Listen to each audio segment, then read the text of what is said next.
Hello my people, welcome back to another TikTok tutorial. Today I'm gonna show you how to secure your TikTok account. Anytime when someone tries to log into your TikTok account, he will not be able to unless he have those verification code. Even yourself, if you try to log into another device with your TikTok account, you will not be able to unless you put that verification code. So let's go to our TikTok account. Right now we are in our TikTok account. Let's go back to our profile. We come to our profile, we go to this three lines on the corner here. We go to settings and privacy. We go to security.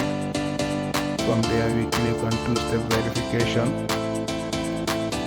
Yeah, as right now I already verified my two-step verification, so as if you come here, you will see empty space where you can put your phone number and your email address. So you turn it on.